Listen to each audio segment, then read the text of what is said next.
तीन किस्म के वर्क परमिट अब हो गए हैं। एक पुराने फॉर्मेट का वर्क परमिट है, एक नए फॉर्मेट का वर्क परमिट है और एक ब्लू वर्क परमिट है। तीनों वर्क परमिट्स में क्या डिफरेंस है, ये आज की वीडियो का टॉपिक है। अगर आपके वर्क परमिट आए को 3 महीने से कम टाइम हुआ है तो आप एम्बेसी में अपीयर हो सकते हैं अर्जेंट अपॉइंटमेंट के जरिए से।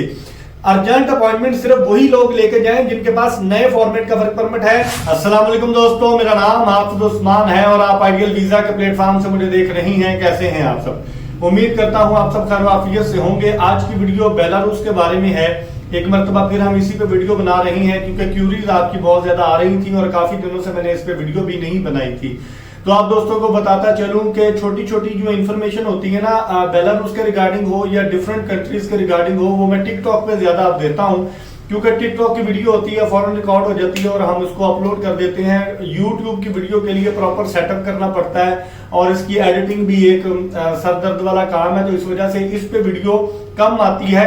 आप टिकटॉक मेरा आइडियल वीजा के नाम से जाके सर्च करेंगे ना तो आपको आसानी से मिल जाएगा और उस पर डेली बेसिस पे आपको अपडेट्स भी मिलती रहेंगी। कभी कभी तो ऐसा भी होता है कि एक दिन में 4 वीडियोस भी हम टिकटॉक पे अपलोड करते हैं ताकि आप दोस्तों को अपडेटेड रखा जा सके। बढ़ते हैं आज के टॉपिक की जानिब। आज की वीडियो में हम बात करेंगे कि बेलारूस का वर्क परमिट जो है, जो मैंने पिछली वीडियो में आप दोस्तों को बताया था कि वर्क परमिट अगर आपका नए फॉर्मेट का है तो उसकी क्या सूरत हाल है और उसकी अपॉइंटमेंट जो है वो आपको कैसे मिलेगी। अर्जेंट अपॉइंटमेंट के हवाले से अगर आप दोस्त हमसे रब्ता करते हैं तो उसका क्या तरीकेकार है। तो आज की वीडियो में मैं आप दोस्तों को, जैसा कि आपने थंबनेल में देख लिया होगा, बड़ी अच्छी न्यूज देने जा रहा हूं कि बेलारूस का काम जो है वो बिल्कुल 100% स्मूथली हो रहा है। जिनके पुराने वर्क परमिट आए हुए थे और पुराने फॉर्मेट के थे, सोने 3 किस्म के वर्क परमिट अब हो गए हैं। एक पुराने फॉर्मेट का वर्क परमिट है, एक नए फॉर्मेट का वर्क परमिट है और एक ब्लू वर्क परमिट है। तीनों वर्क परमिट्स में क्या डिफरेंस है, ये आज की वीडियो का टॉपिक है। ये अगर आपने समझ लिया तो आपको आसानी होगी ये समझने में कि आपका वीजा लगेगा या कि नहीं। सबसे पहली कैटेगरी जो है कि जो पुराने फॉर्मेट का वर्क परमिट है, जिनके पास आज से 4 महीने 3 महीने पहले के वर्क परमिट्स आए हुए हैं और जिनकी डेट्स अब की हैं, तो उन लोगों से यही गुजारिश है कि चाहे आपको अपॉइंटमेंट मिल गई है या नहीं मिली, या आप लेने जा रही हैं या अर्जेंट लेना चाह रही हैं, तो आप वो अपॉइंटमेंट ना लें, आपका वीजा ग्रांट नहीं होगा। ये 110% मैं आपको न्यूज दे रहा हूं। आपके पैसे जाया होने का खतरा और खदशा हो सकता है। देखें, अगर आप हमसे अर्जेंट बेसिस पे अपॉइंटमेंट मांगेंगे भी, हम आपको 10 दिन में 15 दिन में एम्बेसी में अपीयर करवा देंगे। कोई मुश्किल कोई परेशानी आपको नहीं आएगी। लेकिन चाहे आपका पुराना फॉर्मेट हो नया फॉर्मेट हो, आपके वीजा लगने की गारंटी हमारी नहीं होती। और जितने भाई मुझे बार बार वर्क परमिट सेंड करके ये पूछ रहे होते हैं कि भाई हमें बता दें हमारा वर्क परमिट ठीक है या नहीं, जेन्युइन है या कि नहीं, मैं कई दफा वीडियो में भी बता चुका हूं, आपको यहां भी बता चुका हूं, दोस्तों को रिप्लाई भी कर चुका हूं। पाइन मैं कोई अथॉरिटी नहीं है कि मैं ਤੁਹਾਡਾ वर्क परमिट चेक कर सका। अगर मैं आपको ये कह दूं कि वर्क परमिट ठीक है और आप एम्बेसी में जाएं और आपका वीजा रिजेक्ट हो जाए, तो ਤੁਸੀਂ ਕੱਲ 4 ਬੰਦਿਆਂ 'ਚ यही गल करनी है कि हाफिज साहब ਨੂੰ खुद नहीं पता हैगा कि उन्होंने मैनू कहा कि वर्क परमिट ठीक है लेकिन एम्बेसी ने वीजा रिजेक्ट कर दिता। हालांकि एम्बेसी वीजा रिजेक्शन की वजह नहीं बताती।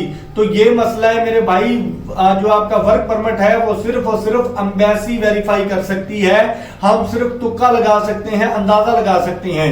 जिस बंदे के थ्रू आपने वर्क परमिट मंगवाया है उसी से बकिया काम भी करवाया करें। ये आप लोगों से मेरी रिक्वेस्ट है।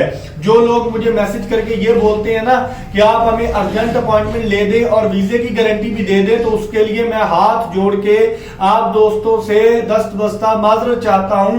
ऐसा मेरे लिए पॉसिबल नहीं है। पाइन मैंने पता ही नहीं है ਤੁਹਾਡਾ वर्क परमिट ਕਿਹੜੀ ਕੰਪਨੀ ਦਾ ਹੈ, ਕੰਪਨੀ ਐਗਜ਼ਿਸਟ ਵੀ ਕਰਦੀ ਹੈ ਜਾਂ ਕਿ ਨਹੀਂ, ਜਾਂ ਫਿਰ ਕੰਪਨੀ ਦੀ ਵਰਥ ਕਿੰਨੀ ਹੈ, ਮੈਨੂੰ ਇਹਨਾਂ ਚੀਜ਼ਾਂ ਦਾ ਨਹੀਂ ਆਈਡੀਆ ਹੈਗਾ। अपॉइंटमेंट लेके देना एक अलग कैटेगरी है, डॉक्यूमेंटेशन रेडी करना एक अलग कैटेगरी है और आपका वर्क परमिट मंगवाना एक अलग कैटेगरी है। तो इसको फॉलो किया करें। यहां तक बात आपको क्लियर हो गई। सबसे पहले आपके जहन में यह बात आ गई कि जो पुराने फॉर्मेट का वर्क परमिट है वो किसी सूरत में भी, मेरी अपनी राय जो कि गलत भी हो सकती है, उसके मुताबिक आपको अपॉइंटमेंट ना लेनी चाहिए, ना एम्बेसी में अपीयर होना चाहिए। हाँ, अपीयर होकर देख लें एक बार, मुमकिन है, लेकिन एम्बेसी स्टैंप लगा देती है रिजेक्शन की आपके पासपोर्ट पे। तो ये इसका ड्रॉबैक है। इसके बारे में सोच समझ के फैसला कीजिएगा कि आपने एम्बेसी में अपीयर होना है या कि नहीं। और दूसरा सवाल वो लोग करते हैं कि एम्बेसी जब रिजेक्ट कर देती है हमारा वीजा तो उसकी स्टैंप लगा देती है, लेकिन वजह नहीं बताती। वजह भाई किसी को नहीं मालूम होती, एजेंट भी नहीं बता सकता क्योंकि एम्बेसी नहीं बताती। और बाज लोग ये कहते हैं कि एम्बेसी ने हमारे सारे डॉक्यूमेंट, वर्क परमिट, हर चीज रख ली है और स्टैंप लगा दी है रिजेक्शन की, और या फिर हमारे वीजा लगा दिया है हमारे पासपोर्ट पे और पासपोर्ट दे दिया है, लेकिन हमारा वर्क परमिट और बाकी डॉक्यूमेंट्स एम्बेसी ने खुद रख लिए हैं। तो भाई एम्बेसी ऐसा कर सकती है, इसका कोई मसला नहीं है। आपसे दरखास्त ये है कि एम्बेसी में अपीयर होने से पहले, डॉक्यूमेंट जमा करवाने से पहले अपने जो वर्क परमिट है उसकी 2-3 कॉपियां करवा के रखें, ताकि एयरपोर्ट पे लेके जाते वक्त और वहां पहुंचने के बाद भी आपके पास एटलीस्ट 1 या 2 कॉपियां आपके वर्क परमिट की मौजूद हो, ताकि इमिग्रेशन के सवालों जवाब में आपको मसला परेशानी ना आए।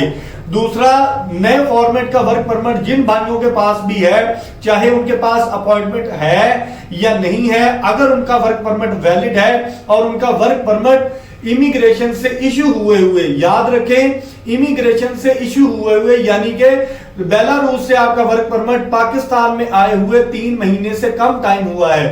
फिर सुन लें, अगर आपके वर्क परमिट आए को 3 महीने से कम टाइम हुआ है तो आप एम्बेसी में अपीयर हो सकते हैं अर्जेंट अपॉइंटमेंट के जरिए से। अर्जेंट अपॉइंटमेंट सिर्फ वही लोग लेके जाएं जिनके पास नए फॉर्मेट का वर्क परमिट है, और वो कौन सा है वो लास्ट वीडियो में मैंने आपको बताया है। कोशिश करूंगा यहां पे भी शो करवा दूं। जो लोग पर्सनल में आके ये बोलते हैं कि आप हमें अर्जेंट अपॉइंटमेंट का जो है आपका वर्क परमिट वो शो करवा दें, भाई किसी की पर्सनल प्रॉपर्टी है, मैं ऐसे शो नहीं करवा सकता।